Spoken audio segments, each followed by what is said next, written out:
Wellman TV. Dino Abante. Kabanata 171 ang arrangement ni Brittany. Namula ang mukha ni Jessica sa sinabi ni Dino, at may bakas ng hiya. Palibhasa'y hindi makasagot, napag-alitan na lamang niya, "Get out." "Ayoko." Tumanggi si Dino. Ngunit nang matapos siyang magsalita, marahan na sinipa ni Jessica ang upuan, dahilan para gamulong ito patungo sa pintuan. Napangiti si Jessica nitong comedic scene. Maya-maya lang ay may kumatok sa pinto. "Pumasok ka." Tawag ni Jessica, at bumukas ang pinto. Si Brittany na naman. Naging seryoso ang ekspresyon ni Jessica. "Ano na ngayon?" "Jessica, nakalimutan kong sabihin, may kailangan akong pag-usapan sa iyo." "Ano ito?" "Kanina pa kasama si Dino sa kumpanya namin, at marami pa ring kasamahan ang hindi pa nakakakilala sa kanya. Kaya, naisip kong mag-organize ng munting welcoming dinner ngayong gabi para formal na ipakilala ang bansang ito na walang sinuman sa The Matthews Organization." "A welcome dinner. Fine, I'll be there." "Jessica, baka hindi ka na sumama." "Bakit hindi ako dapat?" "If you're there, it might make the colleagues uncomfortable. It's enough for this country nobody to attend." "Don't worry, Jessica, I'll be there. No one will dare to bully him." "Talaga? Bakit pakiramdam ko ikaw ang may gustong mangbully sa kanya?" Alam na alam ni Jessica ang ginagawa ni Brittany. "How can you say that, Jessica? Anyway, pumayag ka ba?" "Whatever, it's good for Dino to know the colleagues." "Sige na at ayusin mo na." "Gagawin." Umalis si Brittany sa opisina na lubos na nasisiyahan sa kanyang sarili. Turning to Dino, Jessica said, "Makakalabas ka rin. Mag-ingat ka ngayong gabi, siguradong susubukan ka ni Brittany. Alam mong gusto niya akong kunin, kaya bakit bibigyan siya ng pagkakataon? Kung hindi mo kayang humawak ng babae, hindi ka karapat-dapat na maging katulong ko. Hindi mo ba napagtanto na partikular na pinili niya ngayong gabi para sa hapunan upang pigilan ako sa pagkakaroon ng candlelit dinner kasama ka? So what? I changed my mind. Wala ng candlelit dinner, baby." Nagkukunwaring disdain, pinaalis ni Jessica si Dino sa kanyang opisina. Umalis si Dino, ngunit hindi nakalayo si Brittany. Naghintay siya sa kanya sa kanto. "Country nobody, you still want to have a candlelit dinner with Jessica? Don't even think about it. Relax. I have much of opportunities to have a candlelit dinner with Jessica. Let's see how many times you can mess up my plans. I tell you, Jessica will definitely have dinner with me. After dinner, we'll watch a movie together. Tapos, sa hotel tayo pupunta." "How dare you? How could you aim for Jessica? Tumingin ka na ba sa salamin para makita kung ano ang halaga mo? Paano posibleng mahulog si Jessica sa'yo? Paano mo malalaman na ayaw sa akin ni Jessica? Paano kung may gusto siya sa isang taga-bayan na tulad ko? Kung tutuusin, napuno ako ng sariwang halimuyak ng lupa. Natural na regalo iyon, ang bango ng unang pag-ibig. Masusuka ako. Amoy ka ng dumi ng baka. Nasusuka ako sa pagtingin ko lang sa'yo. Akala mo talaga mahuhulog sa'yo si Jessica? Kahit bulag siya hindi kanya pupuntahan. Stop dreaming about making. Nahuhulog sa iyo si Jessica, bumpkin." Kabanata 172 pang-aakit. Pagkatapos magsalita, umalis si Brittany na naka-high heels, dala na ang kumpletong plano sa isip. Ngayong gabi, sinadya niyang hindi lang gawing tanga si Dino kundi mang-alap din ng ebidensya para kumbonsihin si Jessica na tanggalin siya minsan at magpakailanman. 8:00 ng gabi, ang Night Rose Bar, isa sa mga pinaka-upscale na bar sa New York na pag-aari ni Justin, ang napiling venue para sa welcome dinner. Sadyang pinili ni Brittany ang lokasyong ito para maglagay ng bitag para kay Dino. Paglapit sa pasukan, nakita ni Dino si Brittany na nakasuot ng damit na angkop sa anyo na parehong sexy at kaibig-ibig, sapat na upang maging sanhi ng imahinasyon ng sinumang lalaki.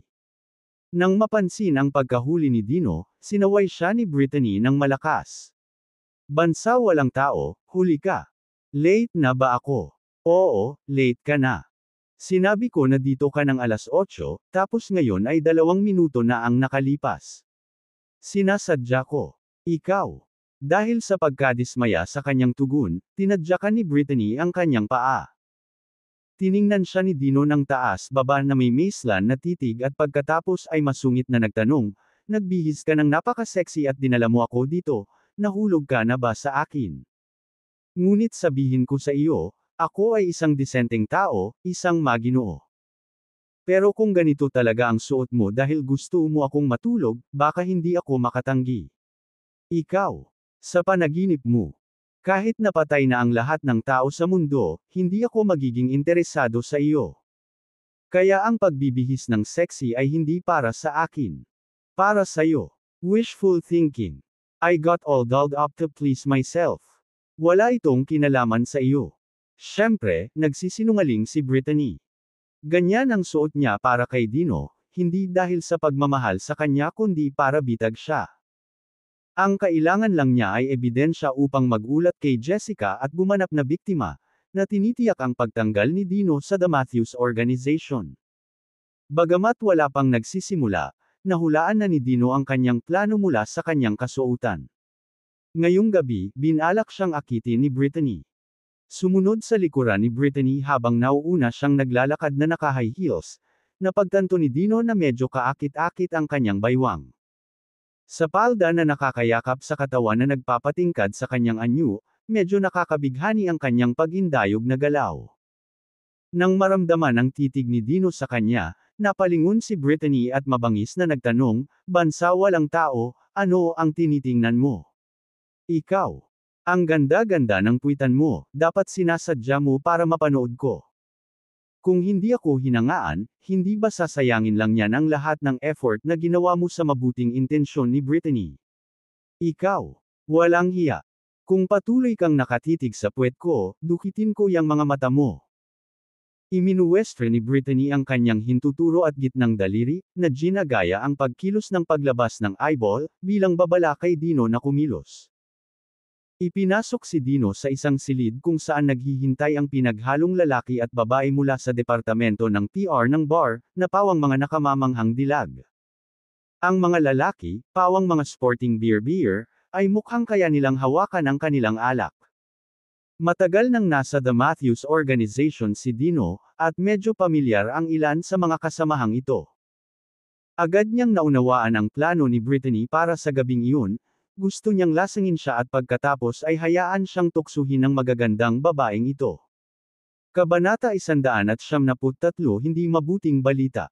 Tumawa si Dino. Mukhang ibinibigay talaga ni Brittany ang lahat ng kailangan para sa isang magandang oras, maraming alak at magagandang babae. Nai-imagine na niya kung gaano ka-wild ang gabi. Pagpasok sa pribadong silid, nakita ni Dino ang mga lamesang puno ng mga bote ng vodka. Humanga, sinabi niya kay Brittany, "Tiyak na alam mo kung ano ang gusto ko. Dino, hindi ka ba mahilig sa vodka?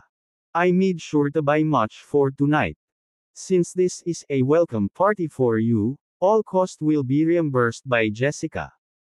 Everyone, feel free to drink as much as you like tonight."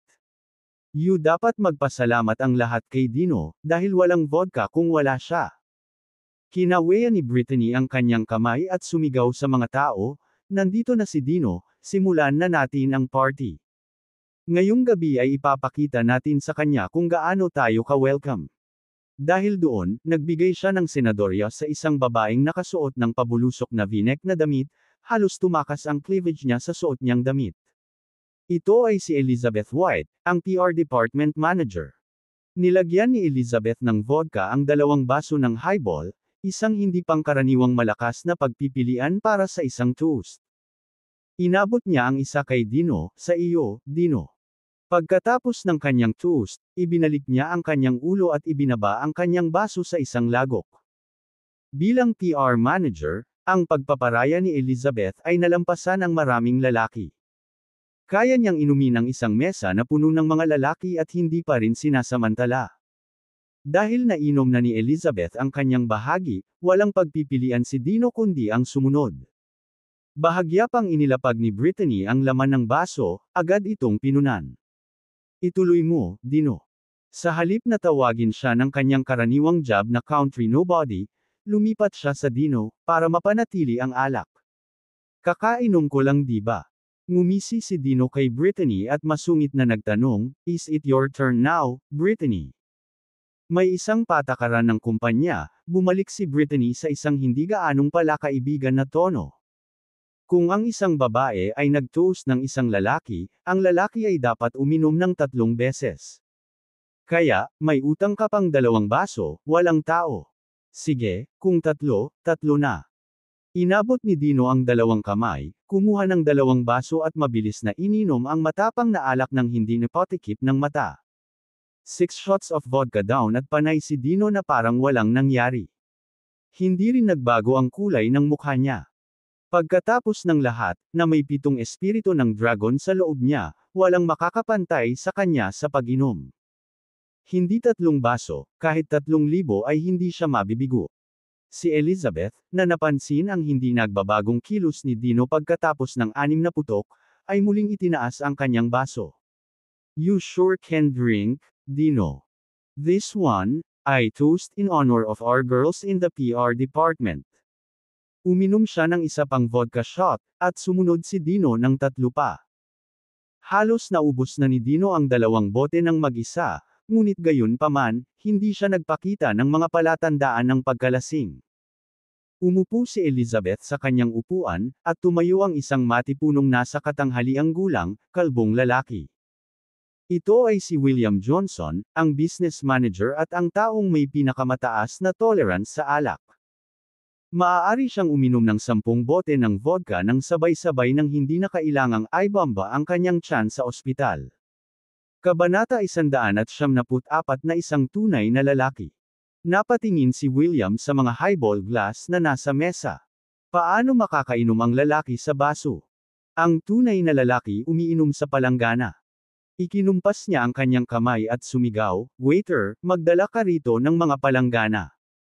Agad na dumating ang waitstaff na may dalang ilang stainless steel basin, bawat isa ay sapat na malaki para sa isang balyena na lumangoy. "Punan mo sila."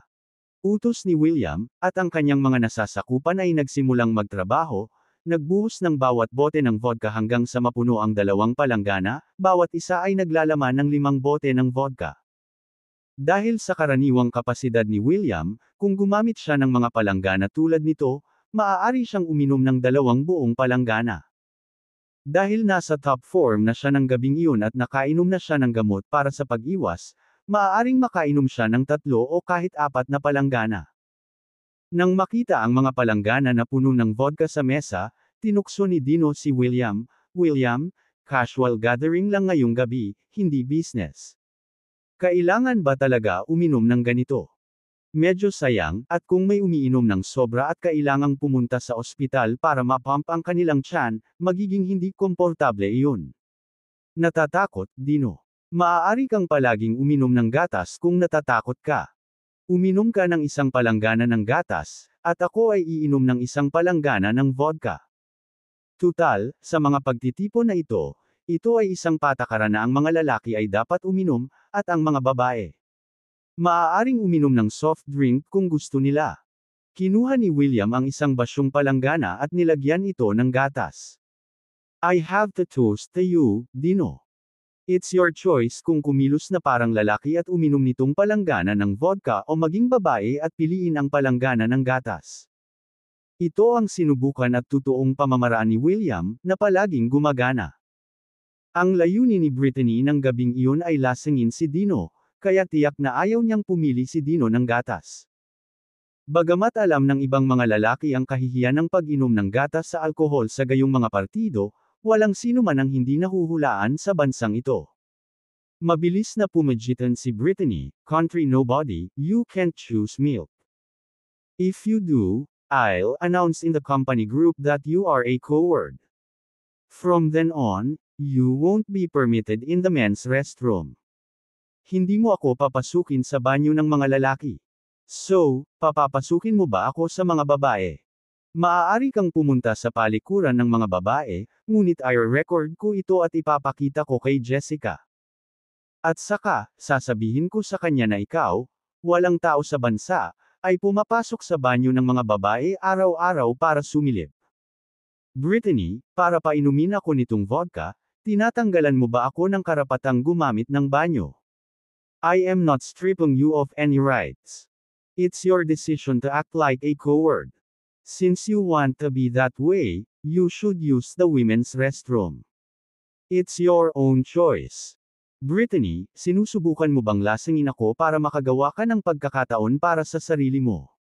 You. Stop talking nonsense. I would never be interested in a loser like you. You country idiot, you could only be a slave in your dreams. Sampay ni Brittany si Dino, tinuro ang palanggana ng vodka. Country nobody, if you're brave enough, drink it all in one go. If you're not, then resign voluntarily.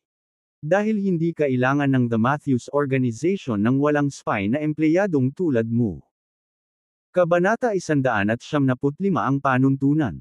You have your rules, I have mine. Whomever toasts to me, they have to make it 3 times over. Doesn't matter if it's a cup or a basin, Dino declared, looking towards William with a chuckle. William, bibigyan pa kita ng isa pang pagkakataon na pumili, gusto mo pa bang gamitin itong palanggana? Kung gusto mong uminom sa akin, hindi isang palanggana, kundi 3.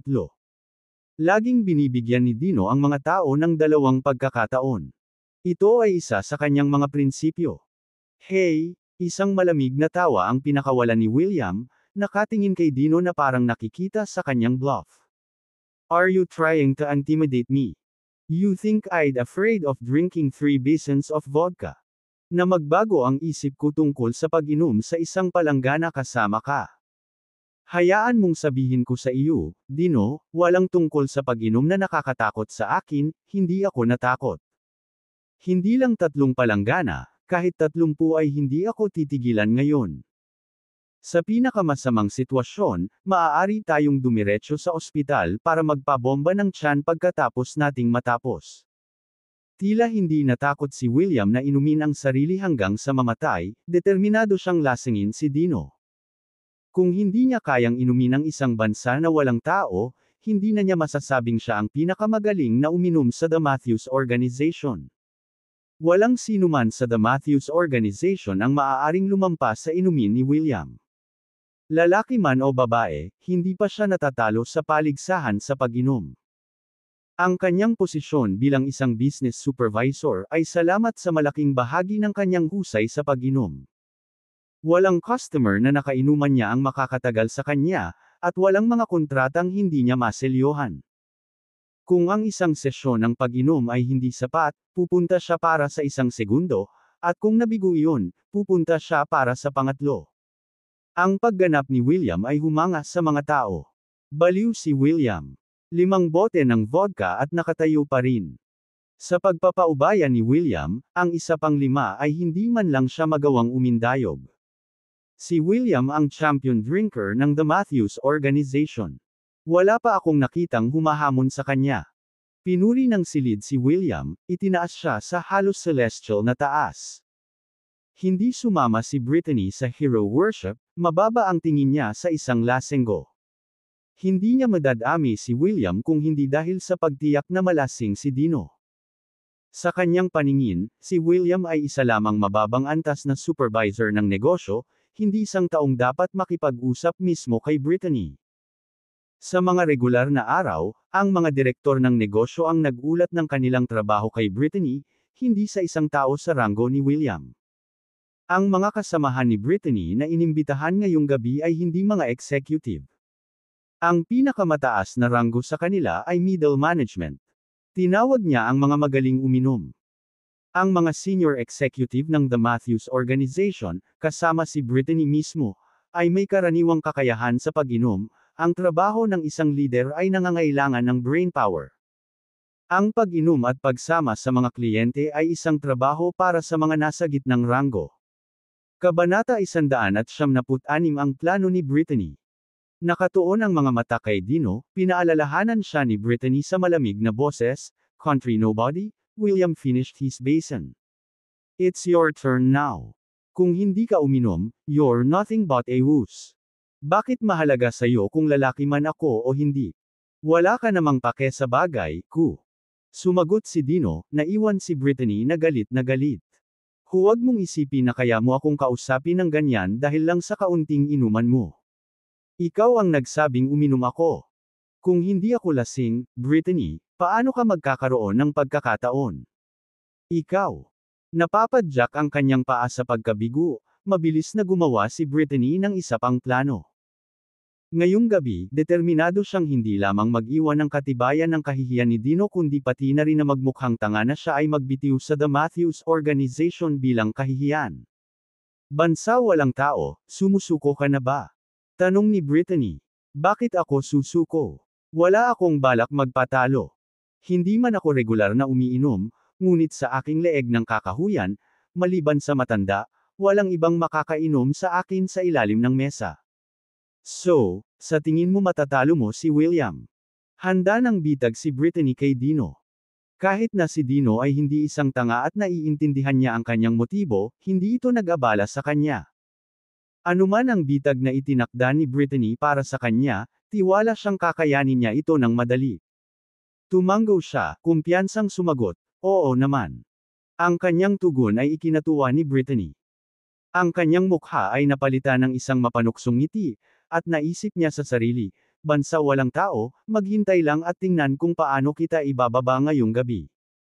Pagkatapos ay lumingon siya kay William, na nagbabalak na magudyok ng higit pang tunggalian sa pagitan ng dalawa.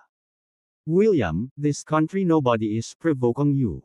He says you can't drink him under the table. Nang marinig ito, nagalit si William.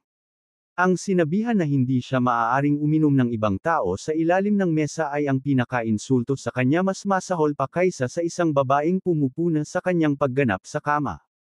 Tinuro niya ng daliri si Dino at nagtanong, Dino, sinasabi mong hindi kita maiinom sa ilalim ng mesa.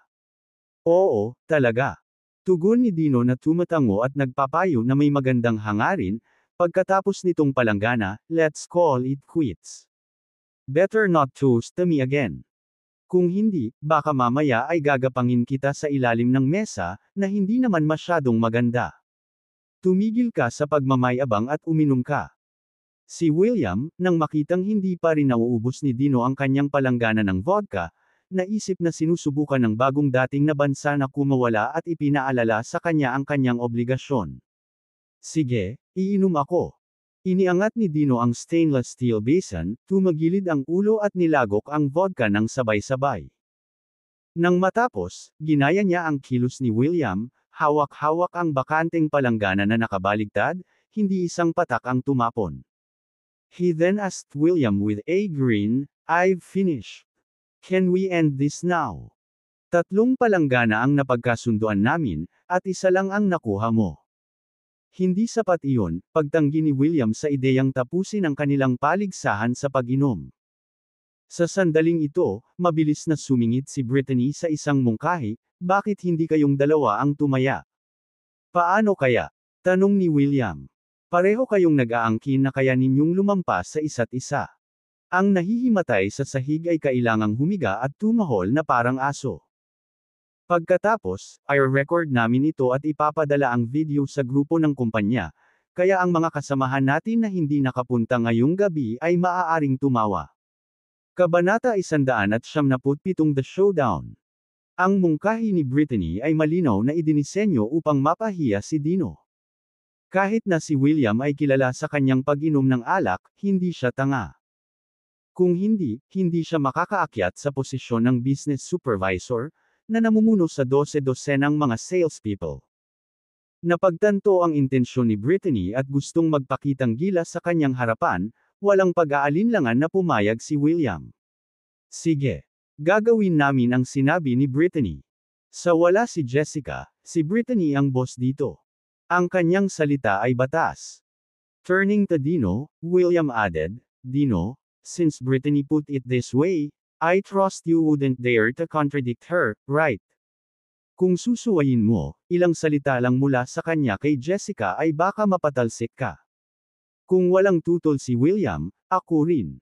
Anyway, ang tahol sa sahig mamaya ay hindi ako. Ikaw na, William. Siyempre, may oras pa para mag-back out. Huwag mong hayaang manloko si Brittany. Ikaw. Dahil masyadong maangas si Dino, ilabas na natin ang lahat ngayong gabi at ayusin natin kung sino ang mas magaling uminom minsan at para sa lahat. Manalo o matalo. Nang marinig ang pariralang ito, nagliwanag ang mga mata ni Brittany sa isang bagong ideya. Mabilis siyang sumingit, dahil gusto mong magpasya kung sino ang mananalo at kung sino ang matatalo, bakit hindi taasan ang pusta? Ang talo ay isang kapatid. Kailangan nilang magsuot ng damit na pambabae para makita ng lahat. Paano ito? Kung ang alinman sa inyo ay matalo, bukod sa nakahiga sa sahig na tumatahol na parang aso, may dadalhin akong damit, at ang natalo ay kailangang magsuot nito habang tumatahol. Sounds good. Sumabay tayo sa sinasabi ni Brittany. Kung sino ang matalo ay magsusuot ng damit at tahol na parang aso. Si William ang unang pumayag. Tiwala siya sa kanyang kakayahan sa pag-inom at naniwala siyang malalampasan niya si Dino ang batang tagabayan. Ang pag-iisip tungkol sa bansang ito na walang tumatahol na parang aso sa isang damit ay lubos na nasasabik kay William.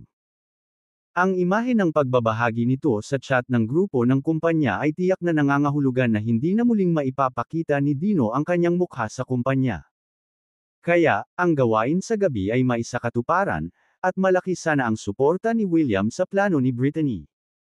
Nangako si Brittany ng mga promosyon sa mga nag-ambag ngayong gabi, at alam ni William na hindi niya maaangkin ang posisyon ng isang business manager. Gayunpaman, naniniwala siyang kaya niyang tumalon mula sa supervisor hanggang sa representanteng tagapamahala. Bagamat isang hakbang lamang, nangangahulugan ito ng isang makabuluhang pagkakaiba sa sweldo at bonus sa pagtatapos ng taon. Higit sa lahat, maipakilala niya ang kanyang sarili bilang manager. Tumawa lang si Dino. Sa halip na pumayag kaagad, nagpasya siyang bigyan ng isa pang pagkakataon si William. Are you sure you want to go that far, William? You're almost 40, right? You on the floor in a dress, Barkang. That's not going to look too good. Dino, natatakot ka na ba? Don't dare to play. Kung natatakot ka, sumuko ka na lang. Kalahating talo, hindi mo na kailangang magsuot ng damit, humiga ka lang sa sahig at tumahol na parang aso. Kabanata 178 nagsimula ang pagsusugal. Naiwan na walang pinipili ang kilos ni William, tumugon si Dino, dahil nakapagpasya ka na, William, maglaro tayo. Ngunit para lamang sa record, dahil naitakda mo ang taya na ito, kakailanganin mong igalang ito sa huli, hindi panloloko. Kung sino man ang manloloko ay kusang magbitiw. Deklara ni William, nagtatapos sa kanyang pahayag. Agad namang tumayo si Brittany at inendorso ang ideya, good. William, I like your initiative, I approve. I'll be the judge here. Kung sino man ang sumubok na kumalas dito pagkatapos matalo, magbitiw. Sabik na magbigay ng kontribusyon sa harap ni Brittany at malasing si Dino sa lalong madaling panahon, kinuha ni William ang pangalawang palangganan ng vodka, sisimulan ko na. Itinagilad niya ang ulo at mabilis na inubos ang lahat ng vodka sa palanggana. Matapos ibaba ang pangalawang palanggana, bahagyang umindayog si William, at nagsimulang uminit ang kanyang ulo. 10 bote ang kadalasang limitasyon niya, sapat na para mahimatay siya sa normal na mga pangyayari. Pero hindi ngayon. Nauna na siyang uminom ng antidote sa alak, at napakasarap ng pakiramdam niya. Kaya, kahit na pagkatapos ng 10 bote ng vodka, si William ay lasing ngunit hindi malapit sa pagbagsak. Tiyak na kakayanin niya ang isa pang palanggana. Good for you, William. Naubos ang 10 bote ng vodka, at nakatayo ka pa rin, talagang lalaki ka. Bihirang purihin ni Brittany si William, ngunit ginawa niya ngayon, pagkatapos ay bumaling kay Dino, country nobody, William has finished his second basin.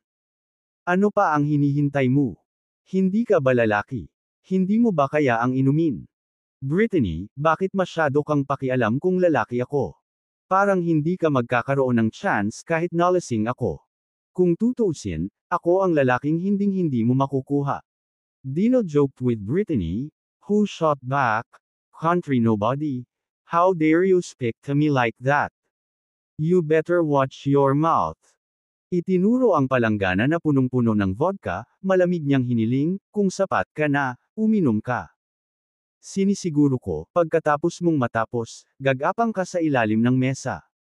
BTW, huwag kalimutan tumahol na parang aso habang nasa baba ka. Umaasa ka ba talaga na malalasing ako ng husto? Well, huwag mong kalimutan na inayos mo ang lahat ngayong gabi, at alam ni Jessica ang lahat. Kaya, kung ako ay masasayang, kailangan mong makita ako sa bahay, o Jessica tiyak na parurusahan ka. Pauwiin na kita. Itatapon kita sa tabi ng basurahan para pakainin ng mga asong gala. Basura ka at kasama sa basura. Inom ka na lang. Samantala, may nagdala ng ipinang akong palda. Ito ay isang miniskirt na magmumukhang sobrang sexy sa sinuman. Kinuha ni Brittany ang palda at tinuya si Dino, kung hindi mo kakayanin, sumuko ka na lang. You can wear this skirt and bark like a dog. Kinuha ang palda sa kanyang kamay, sumagot si Dino kay Brittany, itong sexy na palda ay dapat na suotin mo, Brittany, para magmukhang maganda. Sayang naman sa akin. Basta, kakayanin ko ang ganyang basura. Basta nakakahiya na sayo. Maya-maya, ipopost ko ang video mo sa palda na ito, tumatahol na parang aso, sa group chat ng kumpanya. Naniniwala ako na minsan. Nakikita ni Jessica ang kasuklam-suklam mong pagpapakita, masusuka siya sa tuwing naaalala niya ang iyong mukha at tiyak na papaalisin kanya kaagad. Kabanata 179 ang Diyos ng Alak. Isang palanggana lang ng alak. Dahil pumayag ako sa pastahan, igagalang ko ito, sabi ni Dino, na nagpasya na huwag nang mag-aksaya ng mga salita. Itinaas niya ang pangalawang palanggana, itinagilad ang ulo, at pinatuyo ang stainless steel na palanggana ng mga laman nito nang hindi nag-iiwan ng patak. Pagkababa ng pangalawang palanggana ng vodka, hindi nagbago ang ekspresyon ni Dino, at ang kanyang katawan ay nakatayong hindi natitinag. Ang kanyang estado ng kahinahunan ay kamangha-mangha kay William. Hindi estranghero sa pag-inom, si William ay gumugol ng maraming taon sa pagbuo ng kanyang pagpaparaya at hindi kailanman nakatagpo ng isang tao na tumutugma sa kanyang mga kakayahan. Kahit na ang isang bote ay sapat na upang malasing ang karamihan sa mga tao, at bago si Dino, ang pinakamatigas na taong kinaharap ni William ay nahimatay pagkatapos ng 5 o 6 na bote.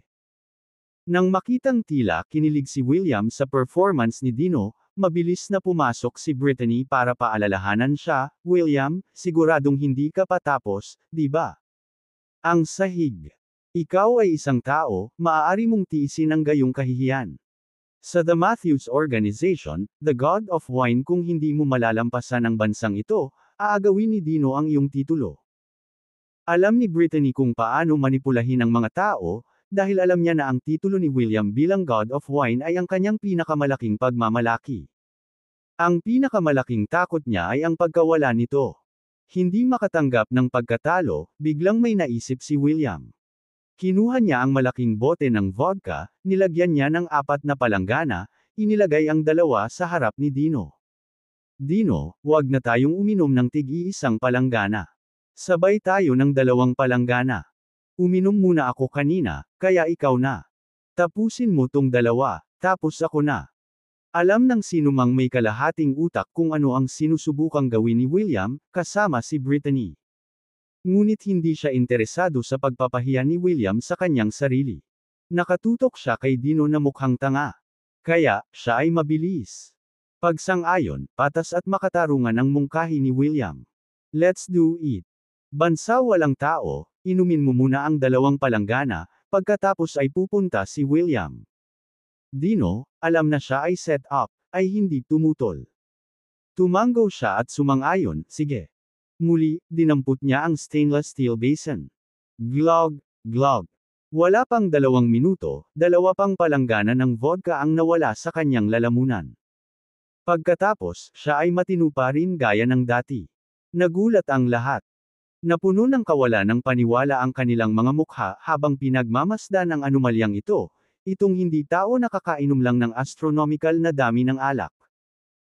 Hindi lang 4 na palanggana ang ibinaba ni Dino, na may kabuoang 20 bote, kundi kasama ang mga nauna niyang inumin, 21 bote ng vodka.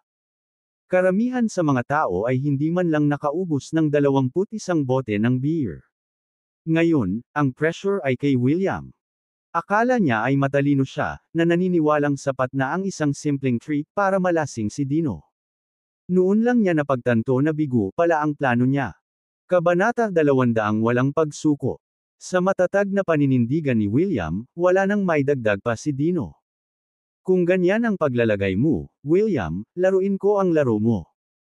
Pero linawin natin, kapag tumaya ka, kailangan mong panindigan ito ng walang daya. Kung may mandaya, kusang magre-resign. Ipinahayag ni William, tinatapos ang kanyang deklarasyon. Agad namang lumapit si Brittany, masigasig na inendorso ang ideya, perfect. William, I like your proposal, and I approve. I'll be the witness then. If either of you tried to dodge the consequences after loss, you will resign. Sabik na patunayan ang sarili sa harap ni Brittany at mapabilis ang pagkatalo ni Dino, hindi nagdalawang isip si William na iangat ang kanyang pangalawang palanggana ng vodka, my turn again. Itinagilid niya ang kanyang ulo at mabilis na inubos ang vodka mula sa palanggana. Ang pag-ubos ng pangalawang palanggana ng vodka ay nagpagulong-gulong kay William, at nagsimula siyang makaramdam ng pagkahilo. 10 bote ang karaniwan niyang maximum, sapat na para mawalan siya ng malay sa isang normal na araw. Pero iba ang gabing ito. Salamat sa ininom niyang gamot para sa pagtitimpi, at nasa mahusay na kondisyon, naramdaman ni William ang epekto ng alak ngunit hindi siya malapit nang mawalan ng malay, naisip niyang kaya niya ang isa pang palanggana, kahit papaano. Nang makitang medyo nahihirapan si William, nagpasya si Dino na pagbigyan siya, tinapik siya sa balikat sabay tawa, William, kung hindi ka na makakainom, hindi mo na kailangang pilitin ang sarili mo. Umamin ka na lang sa pagkatalo. Ako. Saglit na nag-alinlangan si William, pagkatapos ay nagpasya, susuko ako. Napabuntong hininga si Brittany, sayang. Matapos ibaba ni Dino ang dalawang palanggana, naisip na niyang hindi mananalo si William. Gayunpaman, nagawang painumin ni William si Dino ng napakaraming 4 na palanggana ng vodka, sa kabuuan ay 20 bote. Naisip ni Brittany na malapit na ito sa limitasyon ni Dino. Naisip niya na ang kailangan lang niya ay makipagtali sa isa pang magaling na manginginom, at pagkatapos ang bansang ito ay tiyak na walang sino man ang tatama sa sahig. Para naman kay William, ang isang talunan na tulad niya ay dapat harapin ang kahihinatnan. Itinuro ang palda, inutusan ni Brittany si William, pumunta ka sa banyo at isuot mo ito. Kapag nakabihis ka na, humiga ka sa sahig at magsimulang tumahol. Natalo ka sa taya.